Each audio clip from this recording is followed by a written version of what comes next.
Welcome back students. अब हम लोग सॉल्व करने वाले हैं क्वेश्चन नंबर 7 के 2 को। इसमें आपसे पूछा गया कि find the equation of the perpendicular bisector of line segment joining A जिसका कोऑर्डिनेट 4 2 है और बी जिसका कोऑर्डिनेट -3 और -5 है। यहां पे सपोज करो कि ये आपका ए बी लाइन रहा, ये ए जिसका कोऑर्डिनेट आपको दिया गया 4 2, बी जिसका कोऑर्डिनेट आपको दिया गया -3 और -5, और आपसे क्वेश्चन में पूछा गया कि find the equation of the perpendicular bisector. Perpendicular bisector का क्या पूछा गया? इक्वेशन पूछा गया परपेंडिकुलर बाइसेक्टर। अब यहां पे समझो, हम लोग मान लेते हैं अब परपेंडिकुलर बाइसेक्टर होगा मतलब ये मिड पॉइंट हो जाएगा, इसको आप P मान लो और इसके कोऑर्डिनेट को आप XY मान लो। Let the coordinate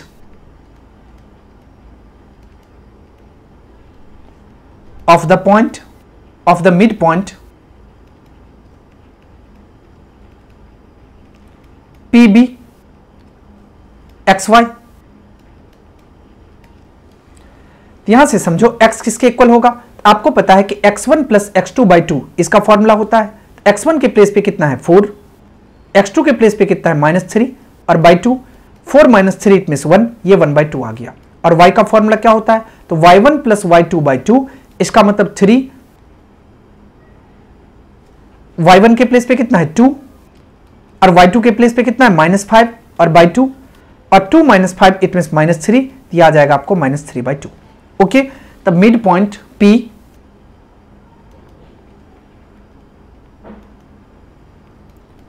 जिसका कोऑर्डिनेट आ गया 1/2 और -3/2, P का कोऑर्डिनेट आ गया। अब स्लोप क्या होगा? Slope of the line passing through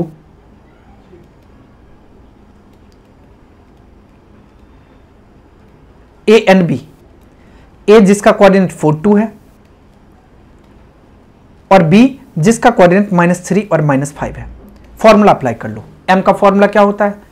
m का फॉर्मूला आपको पता है y2 - y1 divided by x2 - x1 होता है। इसको आप y2 -5 - 2 और डिवाइडेड बाय -3 - 4, यहां पे कितना आ जाएगा -7, यहां भी कितना आ जाएगा -7, कैंसिल हो गया, यहां से कितना आ गया आपको 1 आ गया।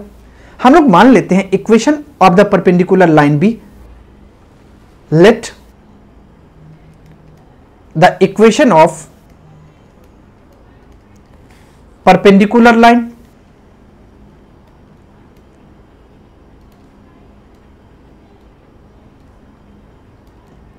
लाइन बी, तो ये y equals to mx plus C होता है, तो y इक्वल्स टू -1x अब प्लस सी और m कितना आ जाएगा -1/1।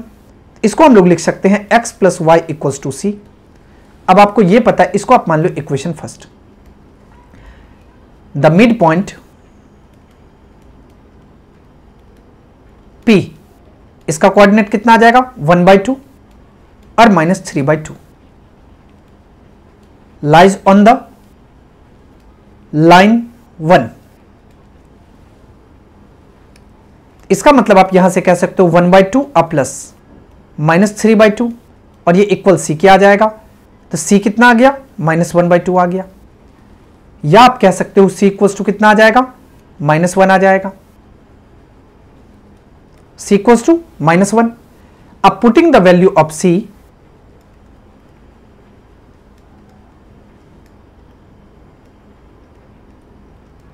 इन इक्वेशन फर्स्ट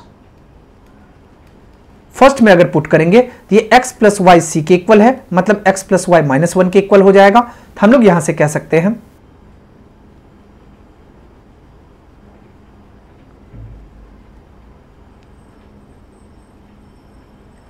अब एक चीज देखो, यहां पे 2 हमने एलसीएम लिया, ओके, तो ये कितना आ जाएगा? तो ये आ जाएगा 2 और -3, तो ये कितना आ जाएगा 2 और -3 मींस -1, -1/2 आ गया।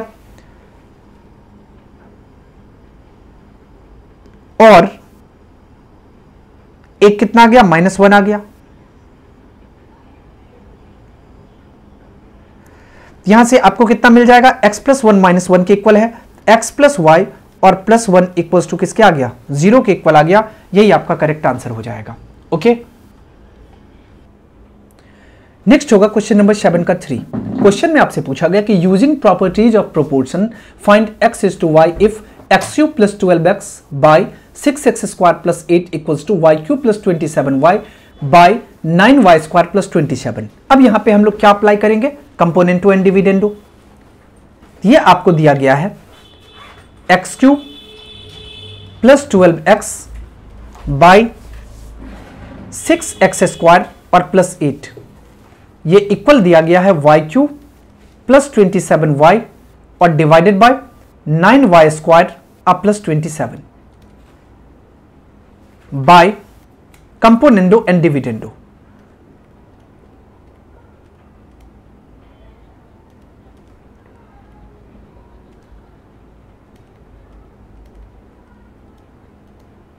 Dividendo rule. अब अगर हम लोग अप्लाई करेंगे तो कैसे अप्लाई करते हैं, यहां पे समझो, एक्स क्यूब प्लस 12x है तो प्लस हो जाएगा 6x स्क्वायर प्लस 8 और एक बार माइनस हो जाएगा 6 square plus 8, x cube plus 12x minus हो जाएगा 6x स्क्वायर और माइनस 8। ऐसे यहां भी अप्लाई करो तो y cube plus 27y plus हो जाएगा 9y स्क्वायर प्लस 27 और यहां पे आ जाएगा y क्यूब प्लस 27y और माइनस हो जाएगा 9y स्क्वायर और माइनस 27। अब एक चीज देखो यहां पे कि आपको क्या दिख रहा है, ए क्यूब, इसको आप ऐसे लिख सकते हो एक्स क्यूब प्लस 8 को लिख सकते हैं 2 का क्यूब, ए क्यूब प्लस बी क्यूब मिल गया। इसके बाद 3a स्क्वायर भी होना चाहिए तो 3a स्क्वायर मतलब एक्स स्क्वायर और इंटू 2 होना चाहिए। अब देखो ये मिल गया 6x स्क्वायर, 3a स्क्वायर भी, अब प्लस 3ab स्क्वायर होना चाहिए, 3a के प्लेस पे x और b स्क्वायर कहने का मतलब 2 का स्क्वायर, 2 2 जा 4 3 जा 12। अब देखो 12x मिल गया और डिवाइडेड बाय, अब देखो एक को हमने आपको लिख के बता दिया, अब इसी को आप ऐसे भी लिख सकते हो। अब यहां पे डायरेक्ट इसको लिखना नहीं है। अब देखो a cube plus 3a square B अब प्लस 3ab स्क्वायर अब प्लस बी क्यूब, किसका फॉर्मूला होता है, a प्लस बी के होल क्यूब का। यहां से आप डायरेक्ट लिख लो a प्लस बी का होल क्यूब। कैसे लिखेंगे वो हम आपको बता चुके हैं, x प्लस 2 का होल क्यूब और यहां पे कितना आ जाएगा x माइनस 2 का होल क्यूब। और इस टाइप से इसको अगर लिखेंगे तो a cube plus B cube अब प्लस 3a स्क्वायर बी अब प्लस 3ab स्क्वायर, किसका फॉर्मूला होता है, a प्लस बी के होल क्यूब का। ये y प्लस 3 का होल क्यूब और यहां से आपको मिल गया y माइनस 3 का होल क्यूब। ओके, अब हम लोग क्या करते हैं, क्यूब रूट बोथ साइड लेते हैं, taking cube root on both sides. कितना आ जाएगा, ये आपको आ जाएगा x प्लस 2 और बाई x माइनस 2 और ये आ जाएगा y plus 3 by y minus 3। Cube root लेने पे ये क्यूब और क्यूब ये कैंसिल हो जाएगा। अब हम लोग फिर से अप्लाई करते हैं componendo and dividendo. Again apply componendo and dividendo.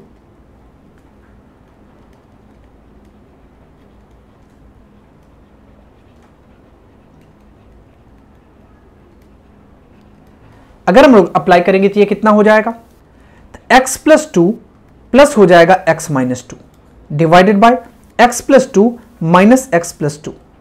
यहां पे y प्लस 3 प्लस हो जाएगा y minus 3 divided by y plus 3 minus हो जाएगा y और प्लस 3 के। ओके, अब देखो minus 2 plus 2 cancel, minus x plus x cancel, 3 3 cancel, y y cancel. यहां से आपको कितना मिल गया, तो 2x by 2 2 4 equals to y को y में ऐड करेंगे 2y और डिवाइडेड बाई 3 3 6, क्रॉस मल्टीप्लाई कर लो। क्रॉस मल्टीप्लाई करेंगे तो 2x इंटू 6 इक्वल हो जाएगा 2y इंटू 4 के। यहां से आपको 12x इक्वल आ गया 4 2 जा 8y के, और आपसे क्वेश्चन में क्या पूछा गया था, एक्स वाई का रेशियो क्या होगा, हमें फाइंड करना है एक्स वाई का रेशियो। तो एक्स तो इस तरफ है ही, बाय वाई कर लो, इस तरफ 8 है, डिवाइडेड बाय 12 हो जाएगा। 4 2 जा 8 4 3 जा 12, यहां से कितना मिल गया 2/3, या आप कह सकते हो x is to y equal हो गया हमें 2:3 के, यही आपका करेक्ट आंसर हो जाएगा। ओके, अब हम लोग चलते हैं क्वेश्चन नंबर 8 पे। क्वेश्चन नंबर 8 में आपसे पूछा गया कि prove that two tangents drawn from an external point to a circle of equal length. Okay, आपको यह प्रूव करना है कि अगर किसी सर्कल में एक्सटर्नल पॉइंट से अगर टू टेंजेंट ड्रॉ किए जाए तो उसका लेंथ इक्वल होगा। यहां पे समझो, हम लोग सपोज करते हैं कि ये हमारा सर्कल है। अब देखो यहां पे सपोज कर लेते हैं कि ये हमारा कोई एक्सटीरियर पॉइंट है, इसको हम लोग ए मान लेते हैं, और यहां से दो टेंजेंट ड्रॉ किए गए। एक टेंजेंट ये रहा,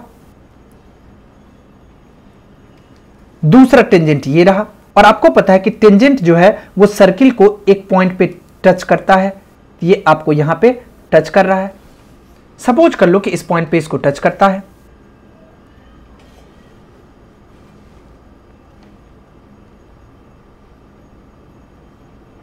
no problem.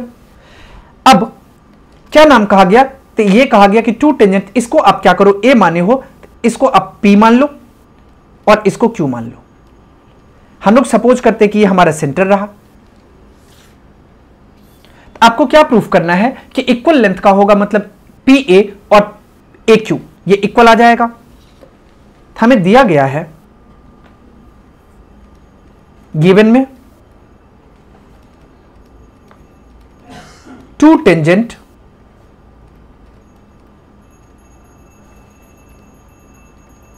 AP and AQ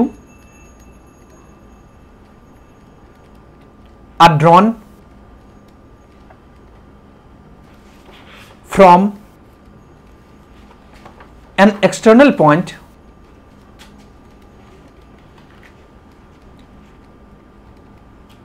A on the circle। हमें प्रूफ क्या करना है, टू प्रूव हमें प्रूफ करना है कि दोनों टेंजेंट का लेंथ इक्वल होगा। इट मींस AP और AQ इक्वल हो जाएगा। हम लोग कंस्ट्रक्शन कर लेते हैं। कंस्ट्रक्शन में हम लोग क्या करते हैं, A से O को ज्वाइन कर लेते हैं, join AO,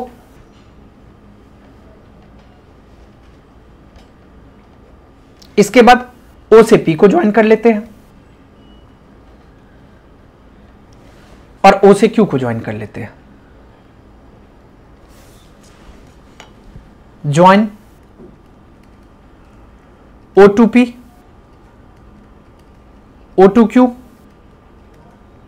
and O to A, सबको हमने ज्वाइन कर दिया। अब हम लोग चलते हैं प्रूफ पे। अब समझो इसको पहले, इसके बाद आगे बढ़ेंगे। सबसे पहले आपको यह पता है कि रेडियस, यहां पे टेंजेंट जो होता है वो रेडियस पे परपेंडिकुलर होता है, मतलब 90 डिग्री का एंगल फॉर्म्ड हो रहा होगा। तो कह सकते हो कि यहां भी 90 का एंगल फॉर्म्ड हो रहा होगा, यहां भी 90 का एंगल। हम लोग कह सकते हैं सिंस OP परपेंडिकुलर AP पे हो जाएगा और OQ परपेंडिकुलर AQ पे हो जाएगा। यहां तक बातें समझ में आ गई।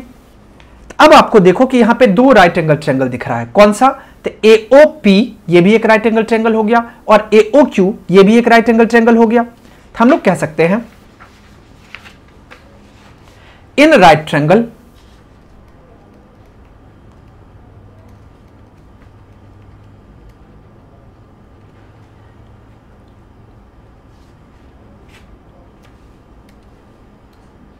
Triangle AOP and triangle AOQ। यहां पे समझो, इसका साइड OP और इसका साइड OQ इक्वल हो जाएगा। क्यों इक्वल होगा, क्योंकि आपको पता है कि किसी भी सर्कल में कितने भी रेडियस ड्रॉ किए जाए सबका लेंथ इक्वल होता है। तो यहां से OP इक्वल आ गया OQ, क्योंकि रेडियाई ऑफ सर्कल।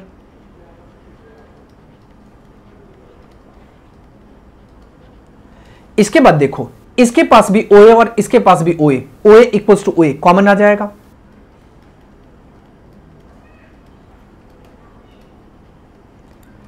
और इसके बाद देखो, इसके पास भी P एंगल 90 का और इसका Q 90 का, तो हम लोग कह सकते हैं एंगल OPA इक्वल हो जाएगा OQA के और H 90 डिग्री। अब बताओ कि हम लोग RHS यूज कर सकते हैं, तो बाय RHS कंग्रुएंसी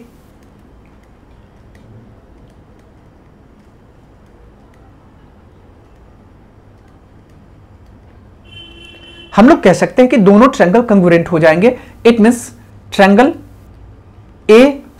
यहां पे देखो कि पहले क्या हो जाएगा, कंग्रुएंट कौन सा होगा, तो OPA और OQA, ट्रायंगल OPA ये कंग्रुएंट हो जाएगा ट्रायंगल OQA के।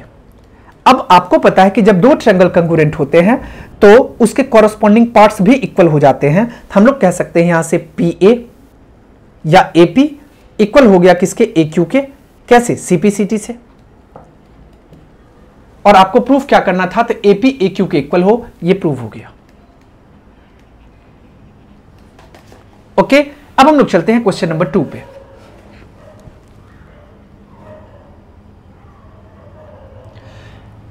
क्वेश्चन नंबर 2 में आपसे पूछा गया कि from the given figure find, क्या फाइंड करना है, कोऑर्डिनेट ऑफ पॉइंट PQR। अब देखो PQR का कोऑर्डिनेट फाइंड करना है, कैसे पता करोगे, यहां पे देखो P की अगर हम बात करेंगे तो यहां पे देखो कि x कोऑर्डिनेट इसका कितना है, तो 1 2 3 4, ये x कोऑर्डिनेट इसका 4 आ गया। y कोऑर्डिनेट कितना है, तो -1 -2 और -3 ये इसके सामने है। इसका मतलब आपको पॉइंट P का कोऑर्डिनेट आ गया, x कोऑर्डिनेट 4 आ गया, y कोऑर्डिनेट -3 आ गया। बातें समझ में आ गई। अब आप Q पे आ जाओ। आपको पता है कि y एक्सिस से डिस्टेंस x कोऑर्डिनेट कहलाता है और x एक्सिस से डिस्टेंस y कोऑर्डिनेट कहलाता है। इसका मतलब Q में पहले आप ये देखो कि x कोऑर्डिनेट कितना है, तो y एक्सिस से डिस्टेंस को देख लो, तो -1 -2, ये कितना दिख रहा है आपको, -2, इसका x कोऑर्डिनेट आ जाएगा -2। और x एक्सिस से कितना डिस्टेंस, तो -1 और -2, ये भी रहा -2। इसका मतलब हम लोग कह सकते हैं Q का कोऑर्डिनेट आ गया -2 और -2। अब आप R का चेक कर लो, R यहां पे है, R कहां पे दिखाई दे रहा है, R x एक्सिस पे। जैसे ही आपको x एक्सिस पे दिखाई दे रहा है, इसका मतलब y कोऑर्डिनेट जब 0 होता है तभी तो x एक्सिस पे होता है। यहां पे देखो ये कितना आ जाएगा, पहले आपको y कोऑर्डिनेट लिख लेना है, 0 आ गया, और x कितना है, तो 2 पे है, यहां पे आपको आ गया r का कोऑर्डिनेट 2 और 0। हमें फर्स्ट क्वेश्चन में क्या पूछा गया था, PQR का कोऑर्डिनेट लिखना है। हम लोग कह सकते हैं कोऑर्डिनेट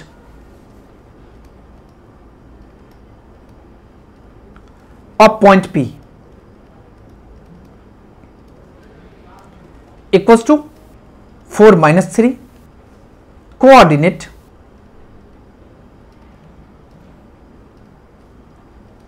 ऑफ पॉइंट Q। ये मिल गया -2 और -2, और इसके बाद कोऑर्डिनेट ऑफ पॉइंट R, ये कितना मिल गया, 2 और 0 मिल गया। ओके, अब चलते हैं सेकंड क्वेश्चन पे। क्या पूछा गया, equation of the line through P and parallel to QR। मतलब P के थ्रू हो और ये QR के पैरेलल हो। अब इसके लिए आपको इक्वेशन लिखना है, इसका मतलब QR लाइन का इक्वेशन लिखना है। It means equation of the line QR। अब इसका फॉर्मूला आपको पता है, क्या होता है फॉर्मूला, तो y minus y1 equals to y2 minus y1 by x2 minus x1 और इंटू x माइनस x1, यही फॉर्मूला होता है। यहां पे पुट कर लो, यह आपको आ जाएगा y माइनस, और y1 कितना है, तो QR का फाइंड करना है ना, तो QR में आपको y1 कितना है, -2 है, तो ये आपको आ जाएगा -2 इक्वल्स टू y2 कितना है, तो y2 0 दिया गया, y1 कितना है, तो y1 -2 दिया गया है, x2 कितना है, तो 2 है, x1 कितना है, तो -2 है, और इनटू x को x ही रहने दो, और x1 कितना है, तो x1 आपको -2 दिख रहा है। ओके, अब इसको सॉल्व कर लेते हैं। अब इसको क्या लिख सकते हो, y माइनस माइनस प्लस और 2। अब देखो 0 और minus minus plus 2, it means 2 आ जाएगा। 2 माइनस माइनस प्लस और 2 2 और 2 कितना आ जाएगा, 4 आ जाएगा, और ये आ जाएगा x और माइनस माइनस प्लस और ये 2 आएगा। अब इसको सॉल्व कर लो, यहां से आपको आ जाएगा 2 1 जा 2 2 2 जा 4, या आप इसको क्रॉस मल्टीप्लाई करोगे तो ऐसे लिख सकते हो 2 को y से, या इसको आप ऐसे लिख लो y प्लस 2 इक्वल्स टू, या डायरेक्ट आप क्रॉस मल्टीप्लाई कर ही लो, अब एक स्टेप बढ़ाने की कोई जरूरत नहीं है। 2 को y से मल्टीप्लाई करेंगे 2y, 2 को 2 से मल्टीप्लाई करेंगे 4, और ये इक्वल हो जाएगा किसके, x प्लस 2 के। या आप इसको ऐसे भी लिख सकते हो, x इस तरफ शिफ्ट करेंगे तो माइनस 2y, और इसको अगर शिफ्ट करेंगे तो 2 और माइनस 4, तो ये आ जाएगा माइनस 2, और ये इक्वल आ जाएगा 0 के। ओके, ये आपको मिल गया इक्वेशन। अब आपसे क्या पूछा गया, क्वेश्चन में पूछा गया equation of line through P parallel to QR। अब हम लोग फाइंड कर लेते हैं फोर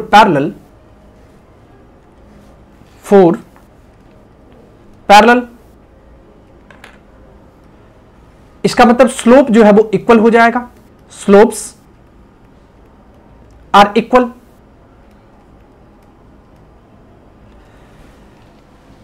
अब हम लोग QR पैरेलल लाइन का इक्वेशन x माइनस 2y को लेमडा के इक्वल कर सकते हैं।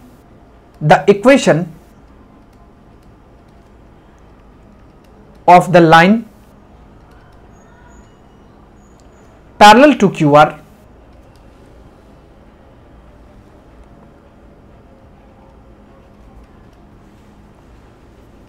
यह आपको आ जाएगा x minus 2y equals to lambda. This line passes through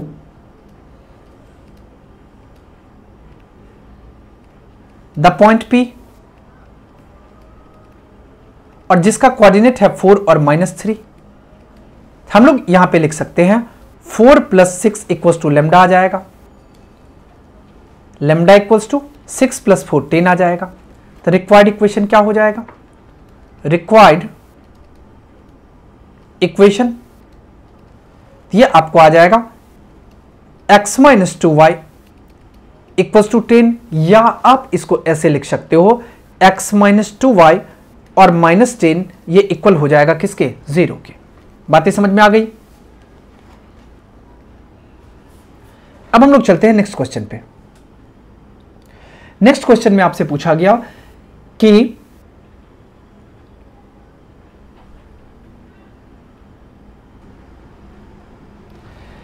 Miss Roy went to a departmental store and bought the following items. The GST rates and the quantity of each item and mark price of each are given below.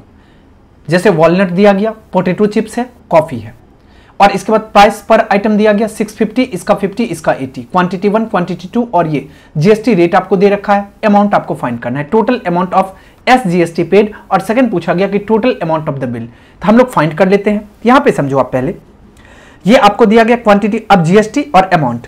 अब देखो कि अगर हम लोग GST rate हमें दे रखा है, GST rate कितना का, 5%, 0%, 18%।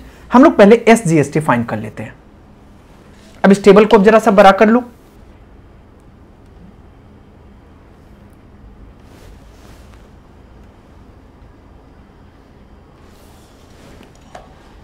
एसजीएसटी,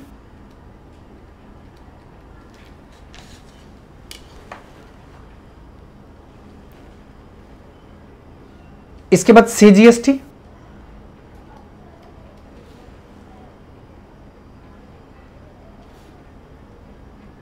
एसजीएसटी, सीजीएसटी, और इसके बाद अमाउंट। अमाउंट तो आपको यहां पे दिया गया ही है।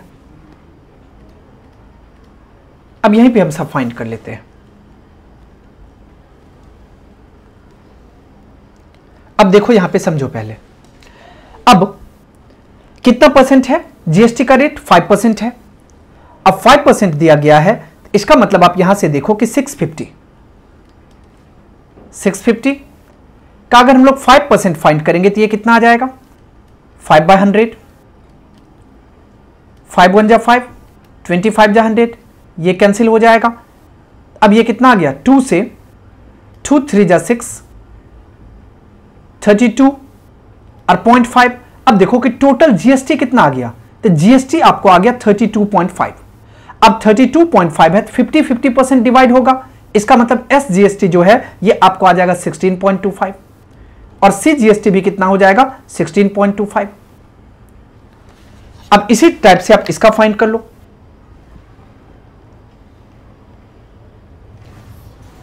और यहां पे देखो पोटैटो चिप्स, इस पे कितना देगा 0%, इसका मतलब इसका जो है वो SGST भी 0 हो जाएगा और CGST भी 0 हो जाएगा। ये भी 0 हो गया और ये भी 0 हो गया। और इसके बाद कॉफी जो है वो 80 है और इस पे कितना है तो 18% GST है। तो पहले आप 80 का 18% फाइंड कर लो। 10 से 10 कैंसिल, 4 2 जा 8, 5 2 जा 10, कितना आ जाएगा 72/5। 5 से डिवाइड करेंगे 72 को, 5 1 जा 5, 2 7 2, 5 4 जा 20, 2.0, 5 4 जा 20, कितना आ गया 14.40। तो 14.40 आ गया। अब देखो कि एक्चुअली यहां पे 2 आइटम है, कितना आइटम है 2 आइटम है। तो 1 आइटम का अगर हम लोग फाइंड करते तो ये आपको 7.2 ही आता, लेकिन 2 आइटम का फाइंड करना है तो ये आपको आ जाएगा 14.40 और ये भी आ गया कितना 14.40। ओके, अगर हम अमाउंट की बात करें तो अमाउंट कैसे फाइंड होता है, आपको पता है कि price of item plus GST equals to amount होगा। तो प्राइस ऑफ आइटम कितना है 650 और इसमें आप ऐड कर लो 32.5, ये आपको आ जाएगा 525386, यहां से आपको आ गया 682.50। अब यहां देखो प्राइस कितना है 50 प्लस 0 प्लस 0, ये 50 ही रहेगा। अब एक चीज देखो यहां पे 2 आइटम है, 52 जा कितना हो जाएगा 100 हो जाएगा। तो यहां से इसको आप 100 कर लो, 1 आइटम रहता 50 तो 2 आइटम 100। अब इसको अगर हम ऐड करेंगे तो यहां पे 2 आइटम है, 82 जा पहले तो हो जाएगा 160, अब 160 हो जाएगा और इसमें कितना आ जाएगा तो 14 2 जा 28, ये आपको आ जाएगा 28.80। ऐड कर लो 80 8 6 2 8 और 1, यहां से आपको आ गया 188 और 0.80। बातें समझ में आ गई, ये आपको अमाउंट पता चल गया। तो क्वेश्चन में आपसे क्या सब पूछ लिया गया,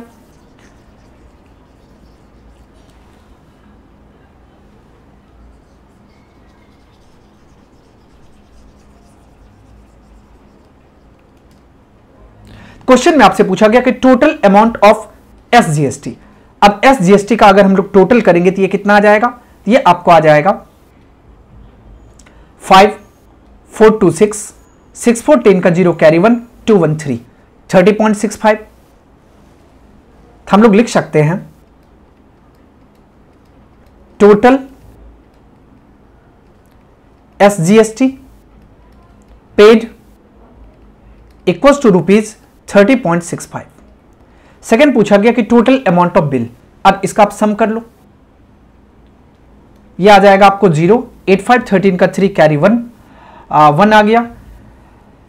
अब 213 और 8311 का 1 कैरी 1 आएगा, 819 और 9817 का 7 कैरी 1 आ जाएगा, 1